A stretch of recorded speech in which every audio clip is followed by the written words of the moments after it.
Once again, good evening, everyone. So this will be our last session.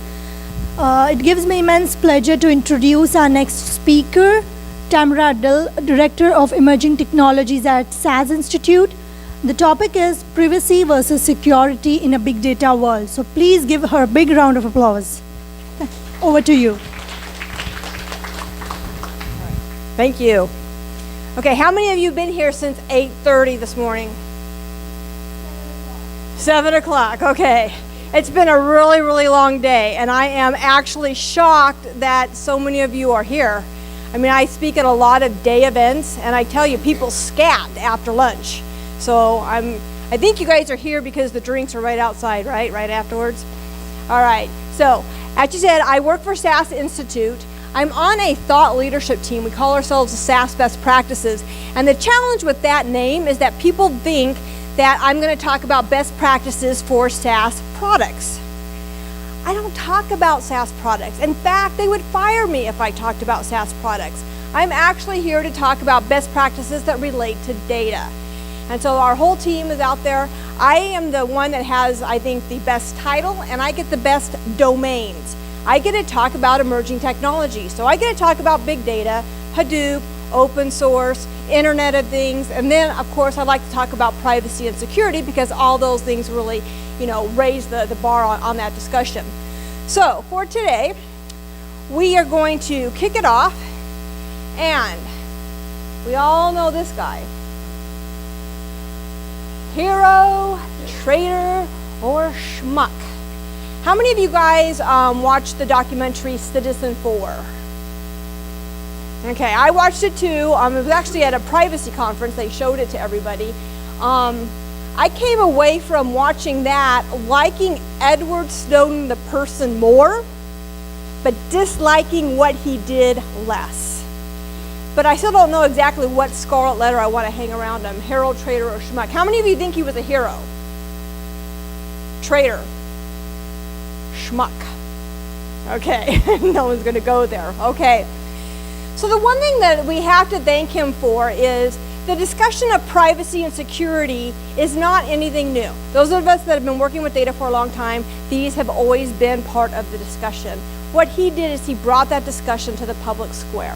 He made us aware. He said, hey, we've got rights as individuals, privacy rights as individuals. The government does not have permission to go, and we don't want to become a surveillance state. But then on the other side, you've got the government and you've got even private companies that are sitting there saying, hey, we need to secure you, so we need that information. So the battle began. So if anything, I thank him for at least bringing that discussion, because in this era of big data and now the Internet of Things, it's an important discussion to be having. So today what I'm going to do is answer 3 questions. Is privacy versus security the right discussion? Next one is, how has big data changed the privacy and security discussion? And then last, what can we do? And I've got 28 minutes to do that in. So when I submitted my talk to the conference, I had no idea how long the sessions were supposed to be. So I thought it was going to be a typical 45, 50-minute session. And so I got accepted, and I was really excited because this is the first time I've come to Big Data LA. I live here. And so I was really, really excited. Then they came out and said, oh, it's 30 minutes. It's like, oh my gosh. So I took out a lot of slides, so I'm not going to be talking faster, but I don't get to make my point or my case as clearly as I would have in an hour session. So is privacy versus security the right discussion?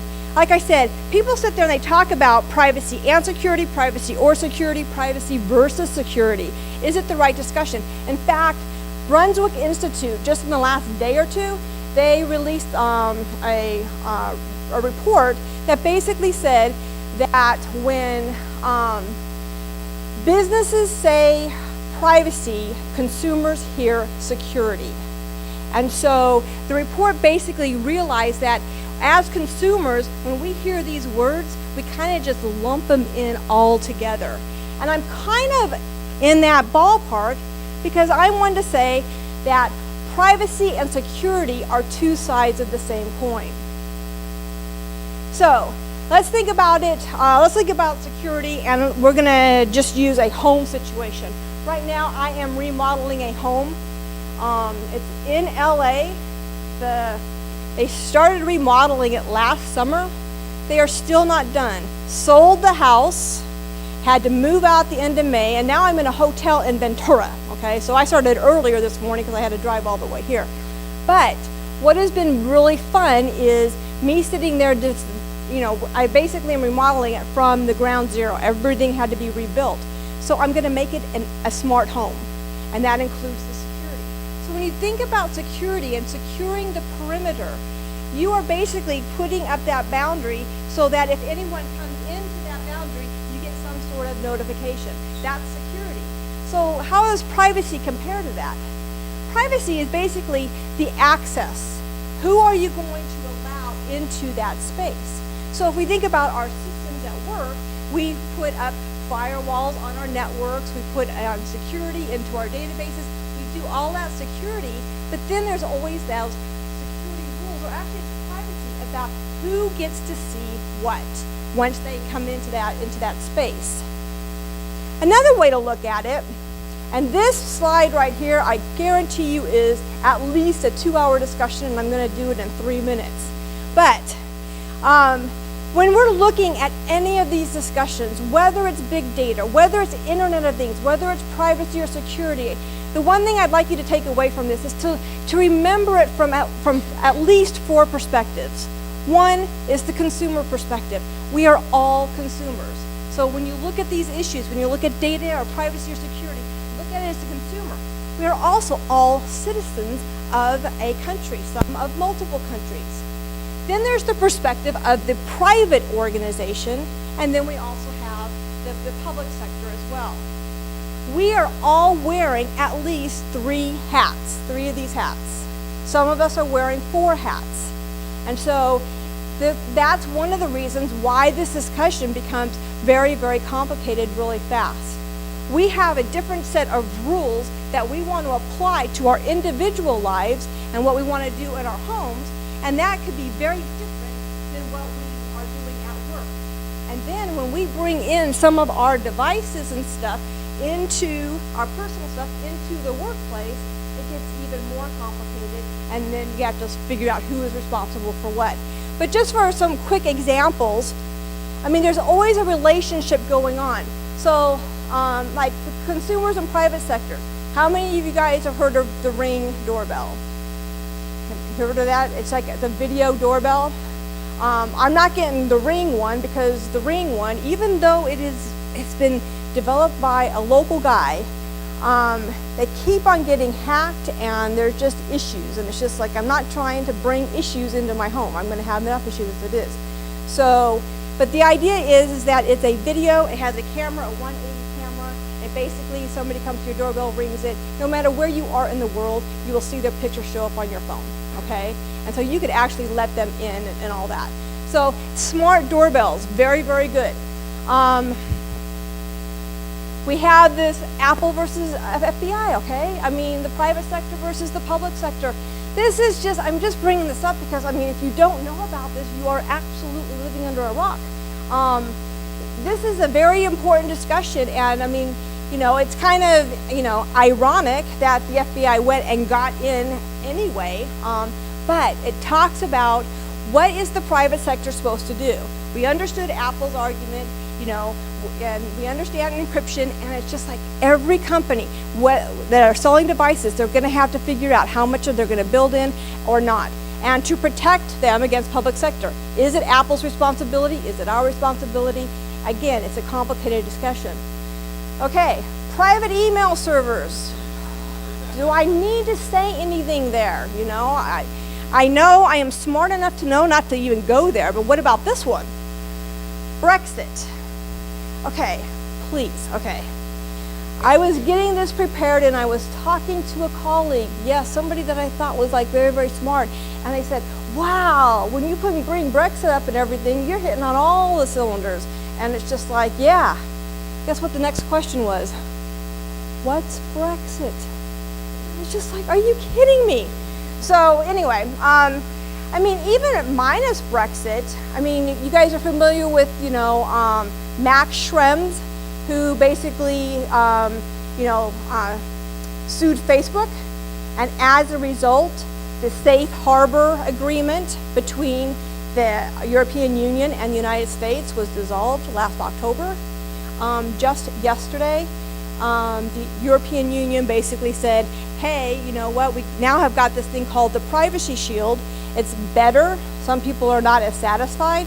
4 of the EU countries are not happy with it, but they'll probably go forward with it. But in the meantime, we got the UK. They're going to have to come up and figure out what's going on. Again, it's a very complicated discussion. So again, the one thing I want you to take away from this is it's not easy.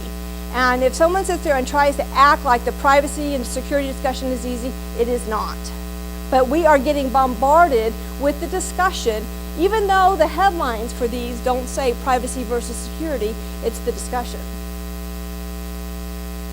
All right, question number 2, how has big data changed the privacy and security discussion? If you look across the top, those that are involved with data security, this is basically the stages for data security, for data. So you have the crate, you create your data, store it, use, share, archive, and destroy. So I'm just going to use this particular model to kind of answer this question. So one of the slides that I took out, and I should put it in because it's like one of my favorite slides, is I have this thing. You guys will have no trouble imagining this. I actually have a soapbox, and that I used to stand up on. It was kind of like a little prop that I had at one of my companies. When I left, they actually gave me a soapbox as a going away present. Tamara, don't forget your soapbox. But one of my soapbox statements is, big data is not new, okay? The data has been around. What's new is that we have big data technologies that allow us to deal with a lot more sources, types, everything. So the privacy, security, big data discussion, nothing of it's new. It's just a bigger discussion, and now it's hitting us harder because of all of our participation in it. They say that 70% of all this data that's being created right now is being created by us with our devices and all of our social stuff that's going on, okay? All right, so the first one is create. Data security and privacy begins at the point of creation. So you've got data there, you've got your security, you've got privacy. They're all kind of interrelated. Now, if you take the data away, if you don't create or collect the data, then there's nothing to secure or protect. And you're sitting there thinking, well, that's just like, duh, you know? I mean, that's really, really obvious. But I can't tell you how many companies, especially newer companies and everything, where they go and they want you to fill out a form as the new user, and they're collecting all of this data.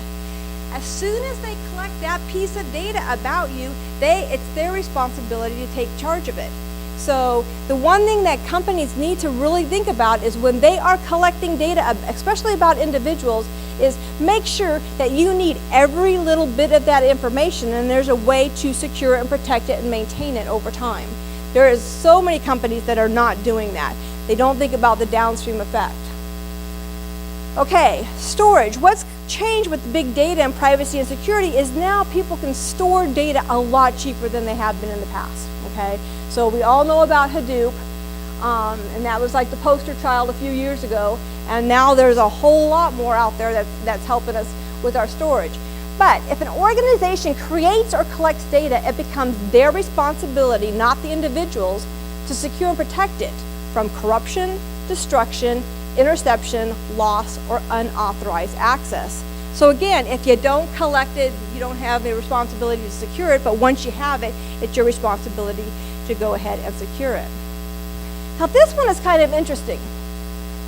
So when we go and fill out those online forms or we're creating a new account, we always get, smacked with the privacy policy, terms of usage, right? And we always just click. I mean, nobody reads it. Nobody reads it, right?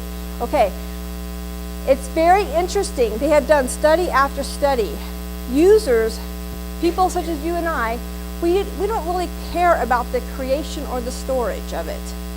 What we care about is the usage and how that company is going to use our data.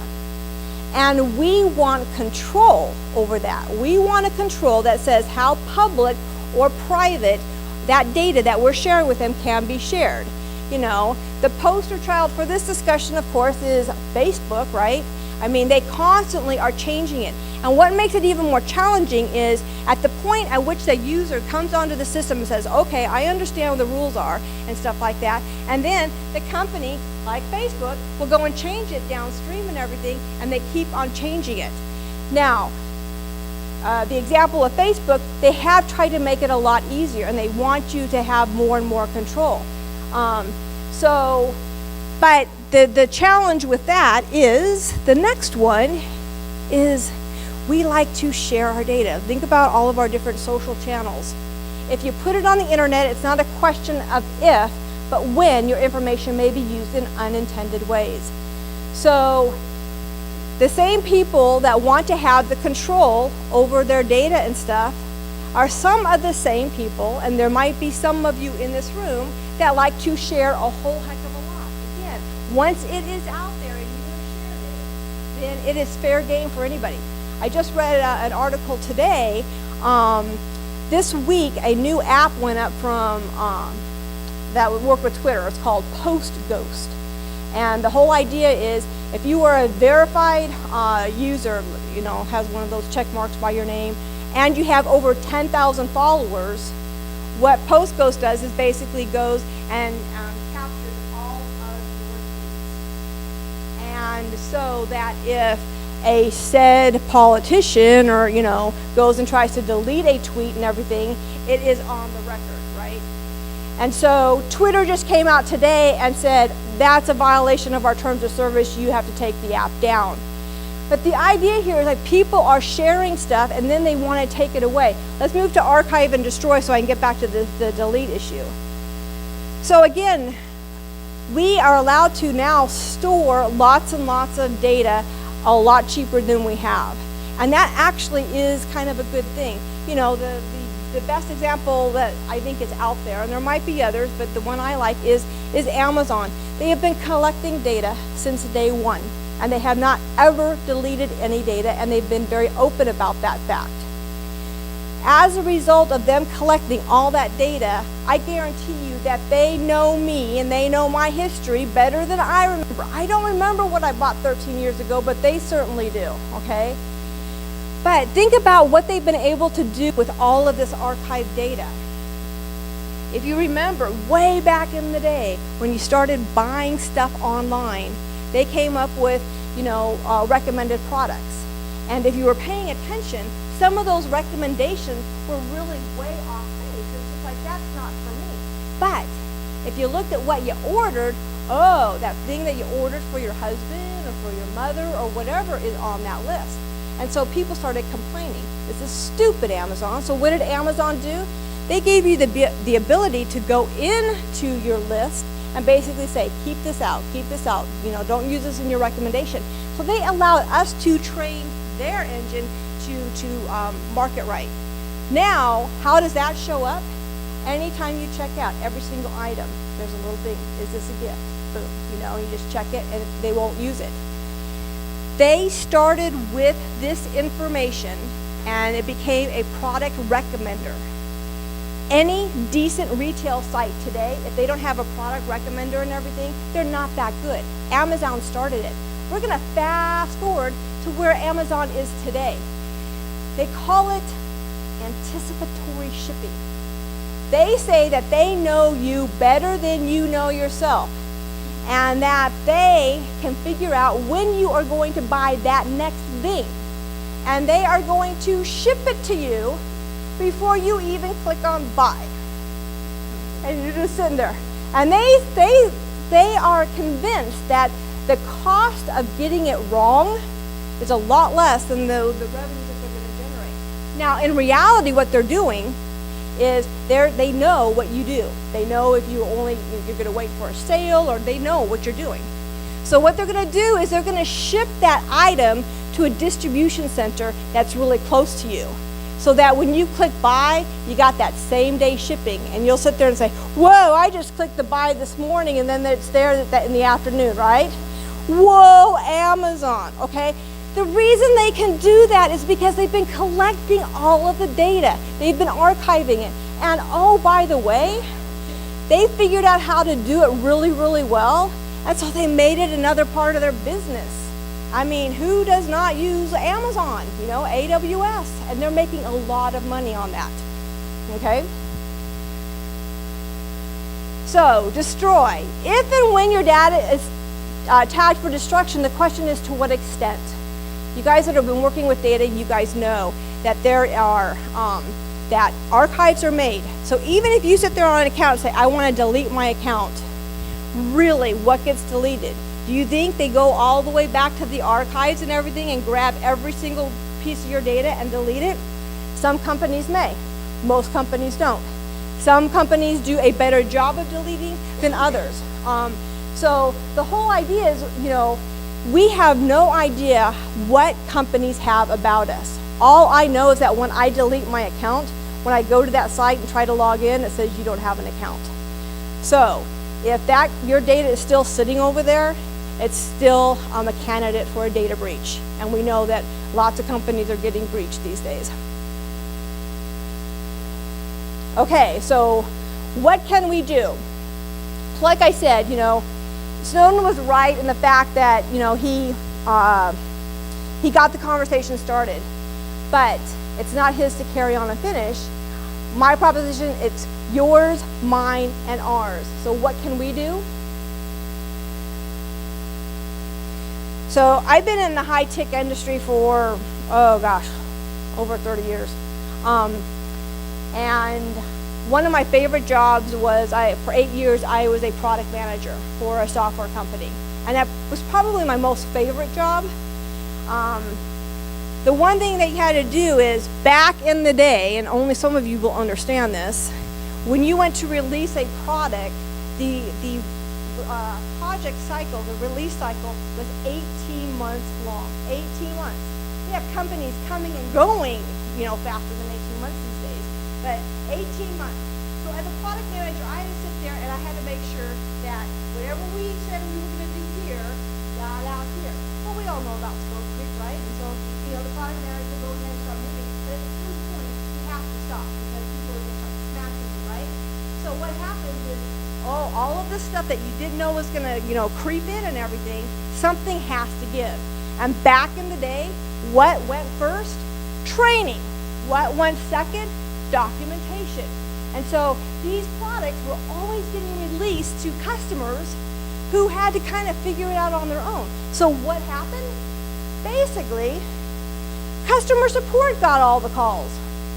And so customer support would have to sit there and help these customers work through it all, and then the documentation would come out and everyone would be really, really happy and stuff like that for a second. That was then. Talking about putting documentation and training into a life cycle right now is just like idiotic. The one thing that I really like about a lot of products coming out these days is there's no such thing as a manual or documentation. We make our applications idiot-proof, intuitive, so that we don't have to do it. And if we have a question, we can click and do a right click, and the answer is like right there. And so what has happened back since, my time is that now documentation and training and all of that sort of stuff is built in at the design. And before it even goes out the door, people know how to use it. We don't have to worry that we don't have a manual that's not going out, or a manual that's going out in 25 different languages, right?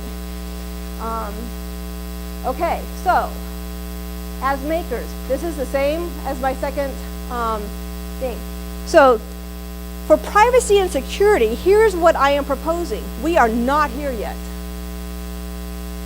Is right now, just like documentation and training was done after the product was released, and we had to depend on customer support to carry the company until things got in order. Privacy and security is an after the product launch thought. And you hear about it all the time. I mentioned Ring, the doorbell. They went and threw that thing out the door because everybody was all excited, but they've had all sorts of security issues.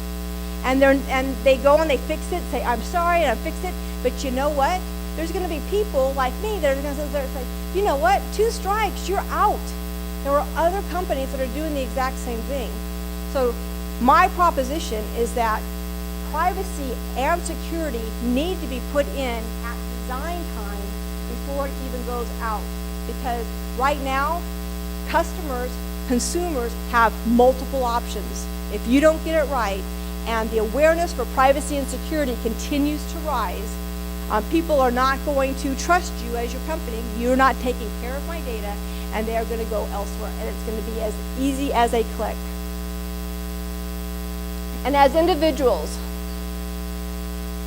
so the one thing that I say is, like, maybe you don't care about this stuff, and you know what, I'm not going to try to convince you otherwise, but you know what, this stuff is going to impact your family at some point, your friends, your customers, and your community. And I argue that we each have a role to play. We just need to figure out what role that's going to be. Because